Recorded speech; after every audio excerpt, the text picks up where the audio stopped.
Hello, welcome to Across the Nanoverse. My name is Jill, and today I'm going to show you how lithium-ion batteries are made. But there's a twist. We're going to be making batteries out of food. And based on the ingredients, it will literally be a treat. Lithium-ion batteries are typically manufactured using the following steps. I'll be explaining each one in this video. Step 1 and 2 are the mixing of the anode and cathode slurries. Step 3 is preparing the electrolyte formulation. Step 4 is coating the electrodes. Step 5 is drying the electrodes. Step 6 is calendering the electrodes. Step 7 and 8 are cell assembly steps. Step 9 is electrolyte filling and sealing of the battery. And step 10 is formation. Once you have manufactured the battery in all these steps, the battery is ready to operate in a device. Now, I'm not actually making a functional battery with all of these ingredients.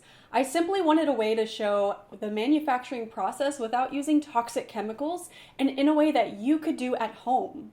Each ingredient I've chosen because it either looks like or behaves like the actual ingredient inside of a battery. Let me preface all of this with, there are so many different types of lithium-ion battery chemistries, and I'm just showing one. This food battery or dessert battery is inspired by a basic lithium-ion battery that you can find in your smartphone or in electric vehicles today. This means that the active material in the anode is graphite, while the active material in the cathode is NCA or NCM. In addition to the variety of materials that you can have inside of a battery, there's also a variety of manufacturing steps and how each manufacturing step is performed. The process that I'm going to be showing today is just an overview of the steps that are used in the years 2010s to 2020s. I'm guessing in the future, manufacturing will perhaps look different. Honestly, I've been thinking about filming this video for the past 6 months or so, and every time I've been thinking about what ingredients I'll use, my mouth just starts watering, and I've been wanting to try this dessert battery. And so I'm so excited to finally make it today and see what this tastes like. I think this goes without saying, but just in case, please never eat a real battery. This battery is specifically made from food, and it's not an operational battery. I can't put this battery into a device.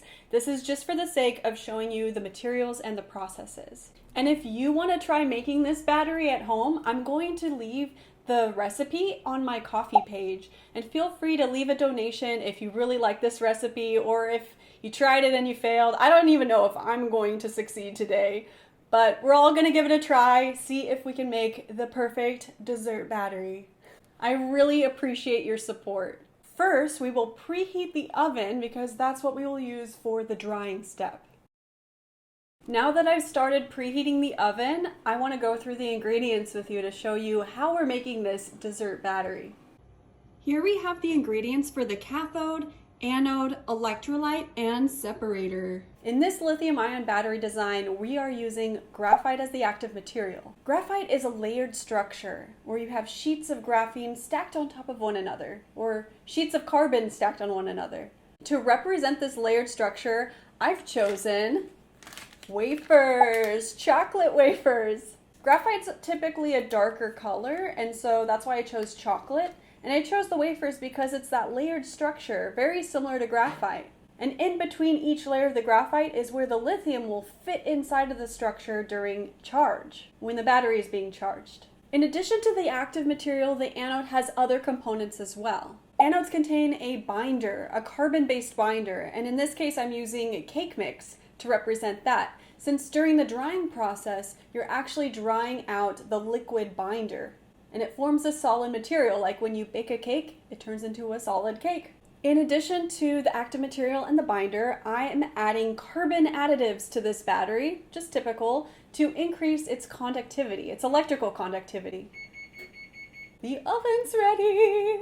For the carbon additive, I've used on the left a cocoa powder, and on the right, chocolate sprinkles to imitate super fine nanoparticles of carbon, like Super P, carbon black. And let's throw in some nanotubes, carbon nanotubes in this chocolate sprinkle mix. The cathode composition is actually pretty similar to the anode composition in that we're also using the binder, the cake, And we're also using these carbon additives. Nickel-based cathode materials like NCA or nickel cobalt aluminum and NCM or nickel cobalt manganese are consisting of a large secondary particle made up of small primary particles.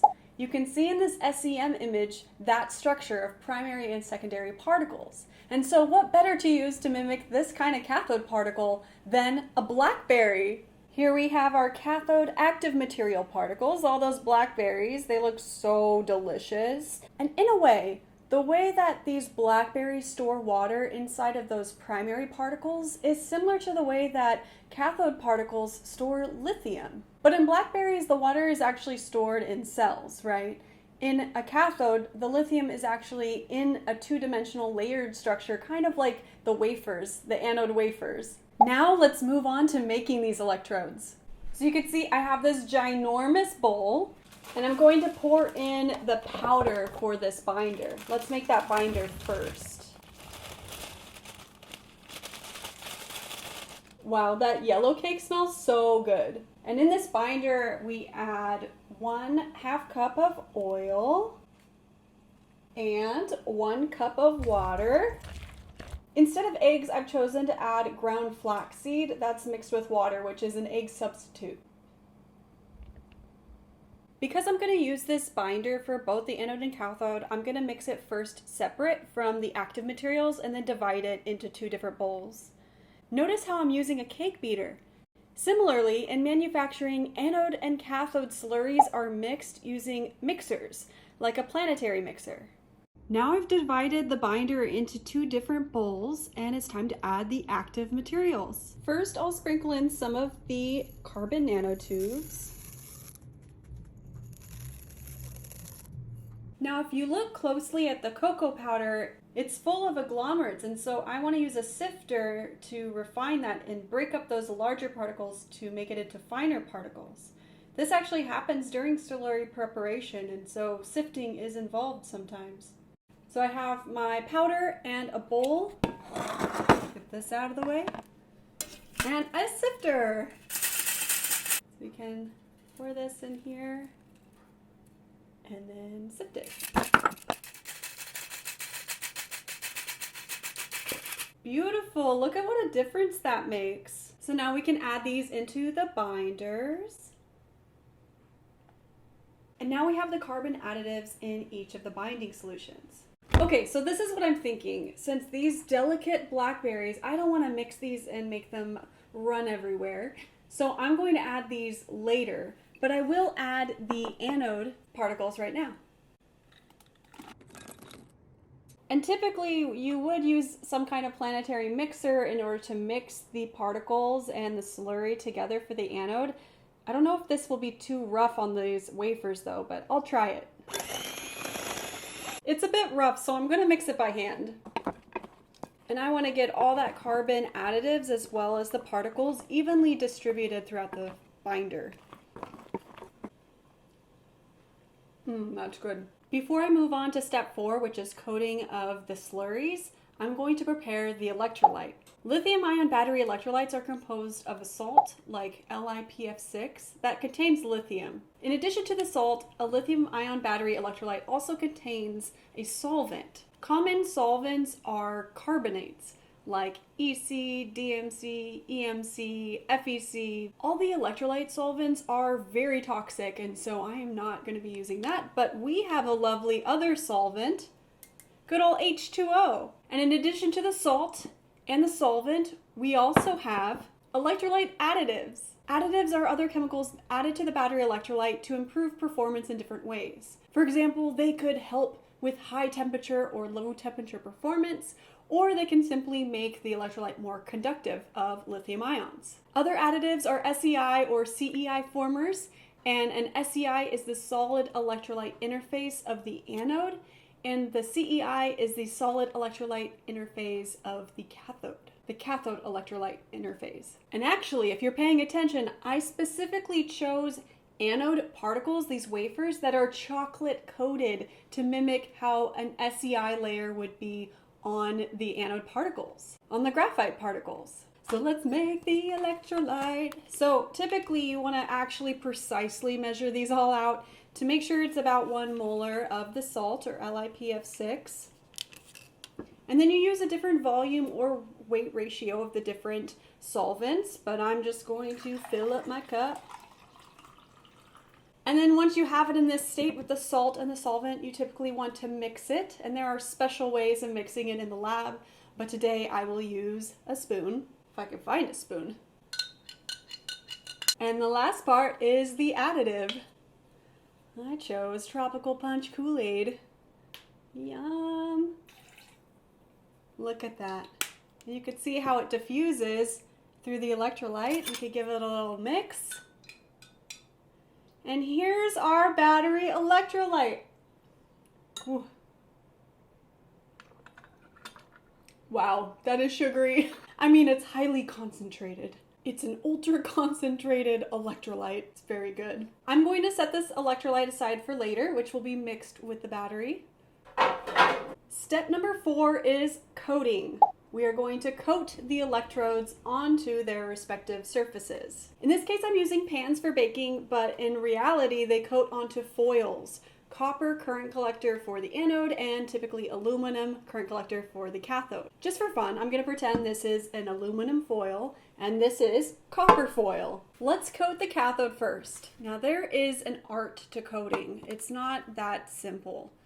There's special machines called coating machines that are used to coat battery cathodes and anodes. But in this case, I am the coating machine. I'm just going to do a thin layer because I want my electrode to be very thin. And so I'm just putting a little bit of the binder into the current collector, onto the current collector, and then I'm smoothing it out. This is actually similar to the electrode coating process. Once the electrode slurry is coated onto a current collector, there's another part of the coater that smooths the material out more uniformly. Now, electrodes are actually incredibly thin, just tens of microns thick. It's kind of like a sheet of paper. My electrode will be a bit thicker than that, but that's okay because it is going to be delicious. This is a big electrode. This is quite a big electrode we're making. Now you can see I've coated the cathode. Whoops, I'm tilting it and it's moving around. I'm coating the electrode onto the current collector, and then delicately I'm going to place our cathode particles. These lovely blackberries. This cathode will probably end up being thicker than the anode, and that's okay because different batteries actually have different thicknesses of anode and cathode electrodes, and that relates to the NP ratio, or N stands for the negative electrode versus the P, the positive electrode, or the anode versus the cathode thickness ratio. And that's a major cell design component that battery engineers think about when they're designing batteries. Here we have the final product. I'm going to put it in the oven. And now we have the anode coating. Here we have our beautiful anode slurry, and I'm going to be coating it onto our copper current collector. Let's get that all on there. And we can smooth out the anode over the entire pan, forming as much as a uniform layer as we can, but these are pretty big particles. It's going to be a very rough surface anode. And that could be bad because it could puncture the separator, so we actually want our surface roughness of our anode to be very low so that we can have very thin materials and higher energy dense batteries. This next part is the next step. I already put the cathode in the oven for the drying process, and now I'm putting the anode into the oven. Drying processes can vary depending on how you want to manufacture your battery, but it's typically a pretty high temperature, above 100 degrees Celsius. Depending on the temperature you use for your drying process, it can actually affect how the battery performs because you're getting different carbon structures as your binder dries. The drying process can even help with your electrical conductivity of your electrode. Here we have the electrodes in their drying process. I have them drying side by side because I only have one oven, but typically you want to dry them in separate chambers because you don't want any kind of cross-contamination between the two. To be honest, I have no idea how long it's going to take for them to bake, and so I'm just going to keep my eye on them. Once the electrodes are done with the drying process, the next step, which is optional actually in manufacturing electrodes, is calendering. And I'm holding this rolling pin because you can think of calendering like rolling out dough. A calendar machine consists of two metal rollers that can be heated that press the electrode between them. As the electrode is pressed between them, it can increase the electrode's energy density and smooth out any rough parts of that anode or cathode. Like I said, this is an optional step in manufacturing, although many manufacturers do use this. Today, I will leave it out of the process because I don't want to crush my cake. I don't think rolling out the cake once it's cooked will be very good for this dessert. As the drying process completes, I can see that there is no longer any form of liquid in these slurry mixes. They have completely solidified, and so I can pull them out of the oven.